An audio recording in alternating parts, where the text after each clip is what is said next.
Exodus chapter 37. The Ark. Bezalel made the ark of acacia wood, 2.5 cubits long, a cubit and a half wide, and a cubit and a half high. He overlaid it with pure gold, both inside and out, and made a gold molding around it. He cast 4 gold rings for it and fastened them to its 4 feet, with 2 rings on one side and 2 rings on the other. Then he made poles of acacia wood and overlaid them with gold. He inserted the poles into the rings on the sides of the ark to carry it. He made the atonement cover of pure gold, 2.5 cubits long and a cubit and a half wide. Then he made 2 cherubim out of hammered gold at the ends of the cover. He made 1 cherub on one end and the second cherub on the other. At the 2 ends he made them of one piece with the cover. The cherubim had their wings spread upward, overshadowing the cover with them. The cherubim faced each other, looking toward the cover. The table. They made the table of acacia wood, 2 cubits long, a cubit wide, and a cubit and a half high. Then they overlaid it with pure gold and made a gold molding around it. They also made around it a rim a handbreadth wide and put a gold molding on the rim. They cast the 4 gold rings for the table and fastened them to the 4 corners, where the 4 legs were. The rings were put close to the rim to hold the poles used in carrying the table. The poles for carrying the table were made of acacia wood and were overlaid with gold. And they made from pure gold the articles for the table, its plates and dishes and bowls, and its pitchers for the pouring out of drink offerings. The lampstand. They made the lampstand of pure gold. They hammered out its base and shaft and made its flower-like buds, cups, buds, and blossoms of one piece with them. 6 branches extended from the sides of the lampstand, 3 on one side and 3 on the other. 3 cups shaped like almond flowers were with buds and blossoms were on one branch, 3 on the next branch, and the same for all 6 branches extending from the lampstand. And on the lampstand were 4 cups shaped like almond flowers with buds and blossoms. 1 bud was under the first pair of branches extending from the lampstand, a second bud under the second pair, and a third bud under the third pair. 6 branches in all. The buds and the branches were all of one piece, with the lampstand hammered out of pure gold. They made it 7 lamps as well as its wick trimmers and trays of pure gold. They made the lampstand and all its accessories from 1 talent of pure gold. The altar of incense. They made the altar of incense out of acacia wood. It was square, a cubit long and a cubit wide and 2 cubits high. Its horns are one piece with it. They overlaid the top and all the sides and the horns with pure gold, and made a gold molding around it. They made 2 gold rings below the molding, 2 on each of the opposite sides, to hold the poles used to carry it. They made the poles of acacia wood and overlaid them with gold. They also made the sacred anointing oil and the pure fragrant incense, the work of a perfume. Exodus chapter 38. The altar of burnt offering. They built an altar of burnt offering of acacia wood, 3 cubits high. It was square, 5 cubits long and 5 cubits wide. They made a horn at each of the 4 corners, so that the horns and the altar were of one piece, and they overlaid the altar with bronze. They made all its utensils of bronze, its pots, shovels, sprinkling bowls, meat forks, and fire pans. They made a grating for the altar, a bronze network to be under its ledge halfway up the altar. They cast bronze rings to hold the poles for the 4 corners of the bronze grating. They made the poles of acacia wood and overlaid them with bronze. They inserted the poles into the rings so that they would be on the sides of the altar for carrying it. They made it hollow out of boards. The basin for washing. They made the bronze basin and its bronze stand from the middle of the women who served at the entrance to the tent of the meeting, the courtyard. Next, they made the courtyard. The south side was 100 cubits long and had curtains of finely twisted linen, with 20 posts and 20 bronze bases, and with silver hooks and bands on the posts. The north side was also 100 cubits long and had 20 posts and 20 bronze bases, with silver hooks and bands on the posts. The west end was 50 cubits wide and had curtains with 10 posts and 10 bases, with silver hooks and bands on the posts. The east end toward the sunrise was also 50 cubits wide. Curtains 15 cubits long were on one side of the entrance with 3 posts and 3 bases, and curtains 15 cubits long were on the other side of the entrance to the courtyard with 3 posts and 3 bases. All the curtains around the courtyard were of finely twisted linen. The bases for the posts were bronze. The hooks and bands on the posts were silver, and their tops were overlaid with silver. So all the posts of the courtyard had silver bases. The curtain for the entrance to the courtyard was of blue, purple, and scarlet yarn in finely twisted linen, the work of an embroiderer. It was 20 cubits long and, like the curtains of the courtyard, 5 cubits high, with 4 posts and 4 bronze bases. Their hooks and bands were silver, and their tops were overlaid with silver. All the 10 pegs of the tabernacle and of the surrounding courtyard were bronze. Materials used.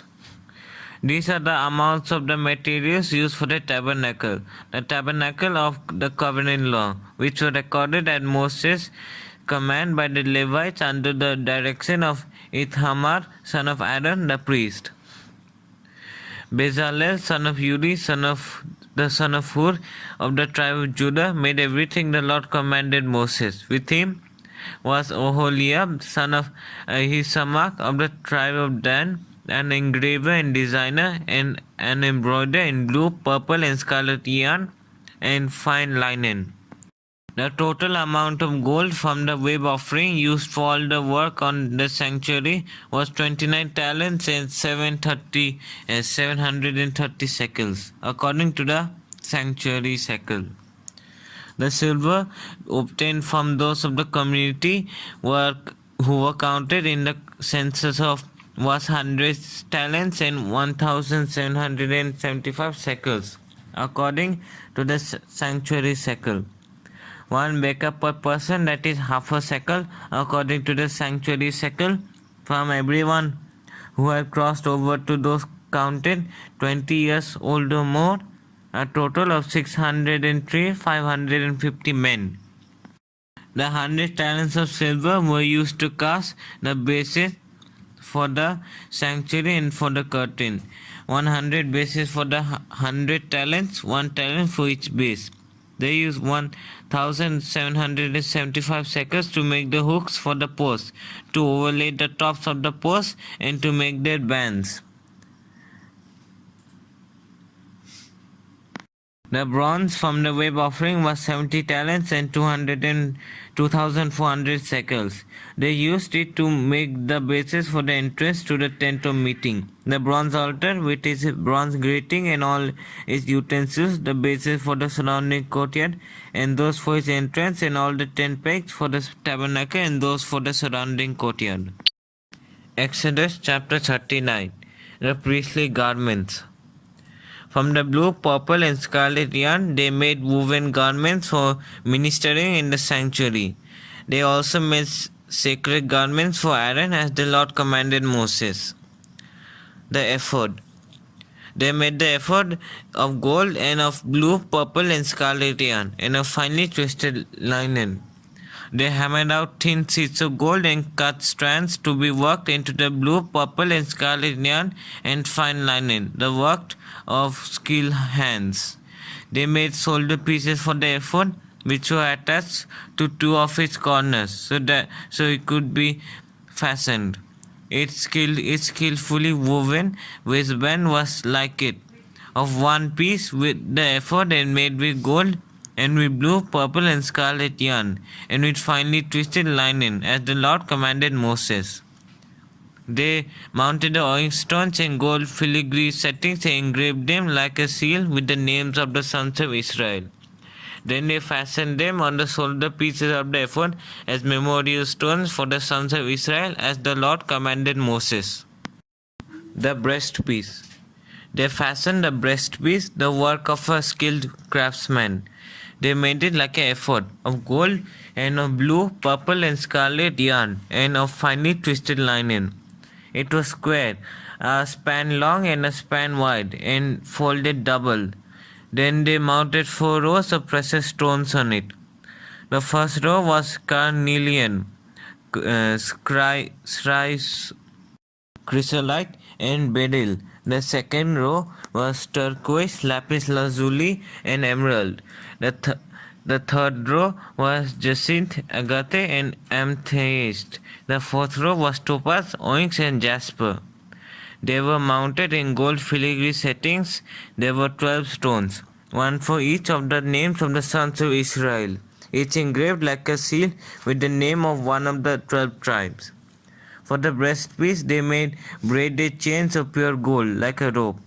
They made 2 gold filigree settings and 2 gold rings, and fastened the rings to 2 of the corners of the breastpiece. They fastened the 2 gold chains to the rings at the corners of the breastpiece, and the other ends of the chains to the 2 settings, attaching them to the shoulder pieces of the ephod at the front. They made 2 gold rings and attached them to the other 2 corners of the breastpiece on the inside edge next to the ephod. Then they made 2 more gold rings and attached them to the bottom of the shoulder pieces on the front of the ephod, close to the seam just above the waistband of the ephod. They tied the rings of the waistband to the rings of the ephod with blue cord, connecting it to the waistband so that the breastpiece would not swing out from the ephod, as the Lord commanded Moses. Other priestly garments. They made the robe of the ephod entirely of blue cloth, the work of a weaver, with an opening in the center of the robe like the opening of a collar, and a band around this opening so that it would not tear. They made pomegranates of blue, purple, and scarlet yarn and finely twisted linen around the hem of the robe. And they made bells of pure gold, attached them around the hem between the pomegranates. The bells and pomegranates alternated around the hem of the robe to be worn for ministering, as the Lord commanded Moses. For Aaron and his sons, they made tunics of fine linen, the work of a weaver, and the turban of fine linen, the linen caps, and the undergarments of finely twisted linen. The sash was of finely twisted linen and blue, purple, and scarlet yarn, the work of an embroider, as the Lord commanded Moses. They made the plate, the sacred emblem, out of pure gold and engraved on it like an inscription on a seal, "Holy to the Lord." Then they fastened a blue cord to it to attach it to the turban, as the Lord commanded Moses. Moses inspects the tabernacle. So all the work on the tabernacle, the tent of meeting, was completed. The Israelites did everything just as the Lord commanded Moses. Then they brought the tabernacle to Moses, the tent and all its furnishings, its clasps, frames, crossbars, posts, and bases. The covering of ram skins dyed red, and the covering of another durable leather, and the shielding curtain.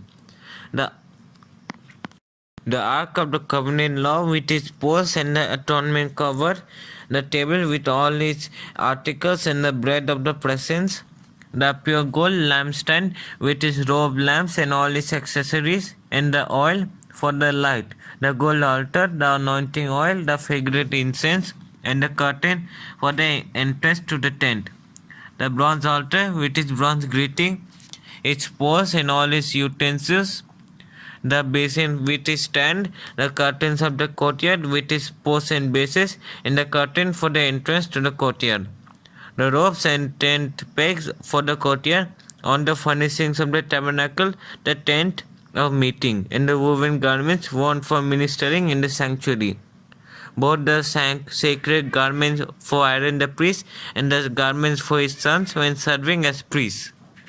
The Israelites had done all the work just as the Lord had commanded Moses.